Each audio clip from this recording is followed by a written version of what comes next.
Hello, Michael Love? Yes, when is the Beach Boys' 60th anniversary reunion tour going to start? When is the tour starting? When? Hello? Beach Boys fans will be no strangers to reissues, when Capitol or some other record label re-releases older material for a new audience or a new generation. The ones that I'm most familiar with, and perhaps you are too, are the Capitol twofers. Starting in the 90s and then re-releasing in the 2000s, 2 original Beach Boys albums on one CD. Almost the entire catalog was released this way. There were some exceptions like Pet Sounds or newer albums like Still Cruisin', but even their 70s albums, such as this twofer here, contained 2 LPs on one compact disc. The 1960s ones, like this Surfin' Safari, Surfin' USA combo here, even had bonus tracks, alternate takes, unreleased songs, B-sides, non-album singles, all sorts of things stuck on there sort of as an added bonus. These were really nice and a good way to build a Beach Boys collection very quickly. But they weren't the first reissues. The decade before, in the 80s, a lot of Beach Boys albums received special abridged reissues. Capitol put them out there, snipped a few tracks off, and were able to market them to a younger generation. For example, the original 1965's Summer Days and Summer Nights was reissued in the 80s as California Girls. 2 songs were removed, new cover art, both front and back. It wasn't the only one to get a new sort of title or treatment. 1964's Shut Down Volume 2 became, as a reissue, Fun Fun Fun. They kept the cover art, in this case for this cassette tape, but a new track list with songs missing and a new title. Not all of those Capitol reissues went as far as to retitle the album. For example, here is a 60s copy of Little Deuce Coupe. Here's the 80s reissue. Uses the same cover art, just removes the songs from the track list that were no longer present, and adds in a little disclaimer, I don't know if you'll be able to see it or not, that it's a Capitol reissue. And on the back, it has a similar one noting that there are songs missing, make it a bit different. Another one that got that treatment in the 80s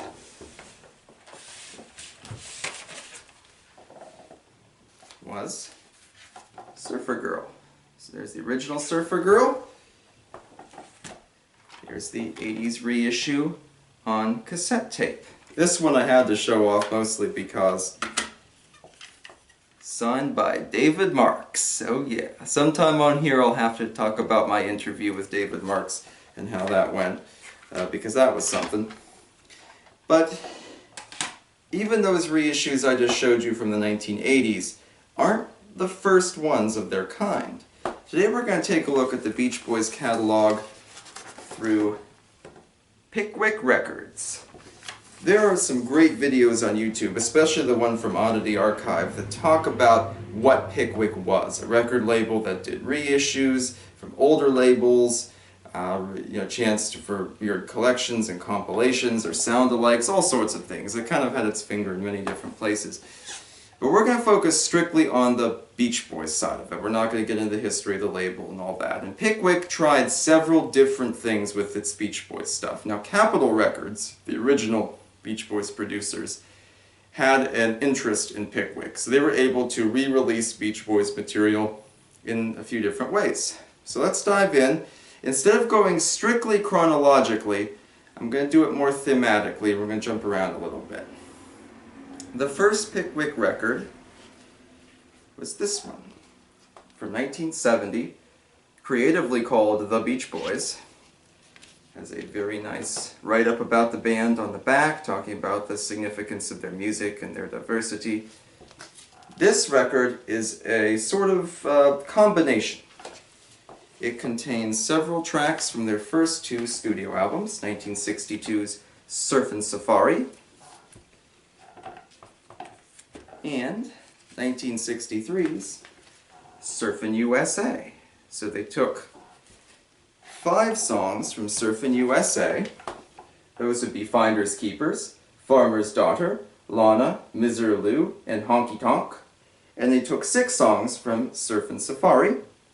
Those would be Moondog, 10 Little Indians, Summertime Blues, Cuckoo Clock, Chug-a-Lug, and Heads You Win, Tails I Lose, and put them together in kind of a random order on this LP. It's an interesting record. Again, if you just want kind of a sampler, Surfin' Safari wasn't a huge hit, but it was the album that kind of got their foot in the door, that kind of started their career. Surfin' USA was a massive hit, both the single and the LP. So it makes sense that they were able to kind of merge those together and not lose a lot. It should be noted that none of the major songs are on here. No Surfin' Safari, no Surfin' USA, no Shutdown, no 409, no Surfin'. The ones that were just strictly the album cuts, that were kind of either the fillers or kind of the lesser little ditties, that sort of thing, were included here. So an interesting choice for reissue, but again, exposing those older songs to a new generation that probably hadn't really heard them or wasn't familiar with them.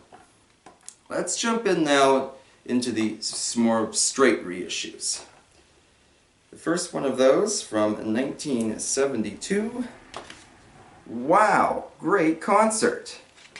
Has a nice sort of drawing of that famous publicity picture from the late 60s on the back.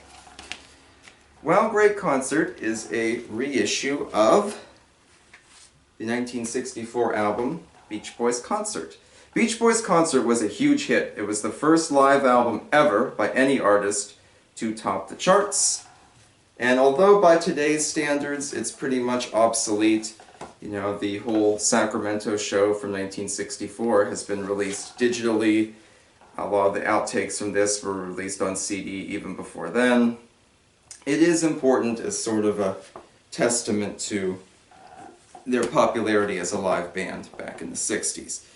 This release, this reissue release I should say, removes 4 songs: Let's Go Trippin', The Wanderer, Johnny B. Good, and Hawaii. So 3 covers and 1 Beach Boys original are kind of snipped off of there. Speaking of reissues, from 1973, here's Good Vibrations. On the back, another nice write-up about the group and their significance. You can find these online if you Google the albums. They'll pop up there. Nice publicity picture there. Good Vibrations from 1973 here is a reissue of Best of the Beach Boys Volume 3. Best Volume 3 never caught on. It was released in 1968, which was a very weak year for Beach Boys LPs in the United States.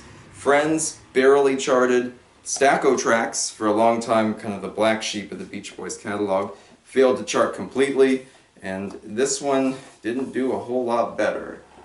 Yeah, I like that gatefold that has all the previous albums on it and stuff like that, but this was such a poor seller that they kind of had to go back to the drawing board for greatest hits packages. So this takes advantage of this one not being such a success, I should say, and sort of redoing it for another generation there. They removed 2 songs, Frosty the Snowman, which doesn't really belong on a greatest hits package if you ask me, and Surfin' was also removed. They still keep a lot of major ones like Good Vibrations, God Only Knows, Dance Dance Dance, Darling. They're all still on here. An interesting reissue. Those 2, Wow Great Concert and Good Vibrations, were packaged together as High Water. And I showed off this 8-track in my Beach Boys 8-track video, which you can find on my channel.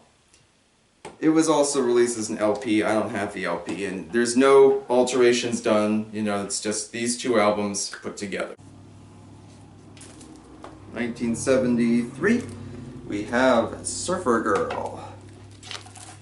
Probably the first attempt to use cheesecake and or beefcake photos to sell Beach Boys albums. Something that the 80s would do on several occasions, most notably with Beach Boys Rarities and England's The Very Best of the Beach Boys. This is a custom track list. It includes Surfer Girl, from the original Surfer Girl LP.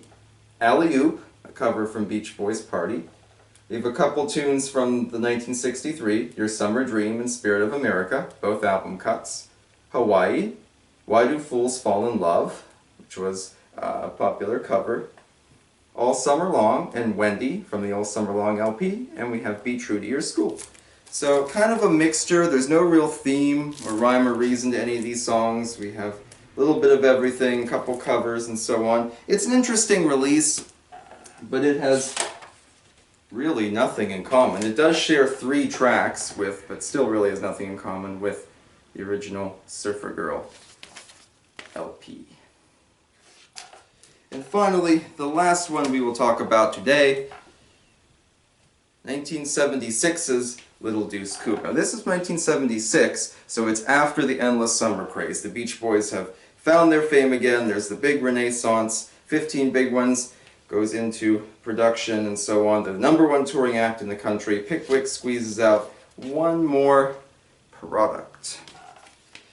Here's the track list for this Little Deuce Coupe. Little Deuce Coupe, of course. Don't Back Down, Little Honda, Drive-In, Cherry Cherry Coupe, 409, This Car of Mine, Car Crazy Cutie, Our Car Club, and Custom Machine. One of those songs doesn't belong. That would be Don't Back Down, which is a surfing song.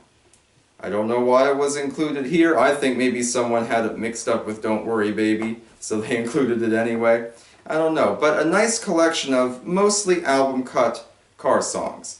Similar enough to the original Little Deuce Coupe LP, but not exactly the same. So if someone were to own this, they could still realistically want to purchase this one.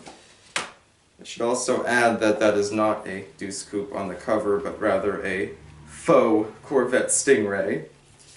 The Deuce Coupe is on the back. I've seen some alternate pictures of this, with alternate cover art, but that's the one I have. Someday if I find another one, I'll be sure to pick it up. I've found all of these Pickwick albums secondhand at various flea markets, record stores, antique malls, places like that. So they obviously are out there, and none of them are particularly expensive. They're kind of a relic of the past now. But nonetheless, an interesting look into the Beach Boys' Pickwick history.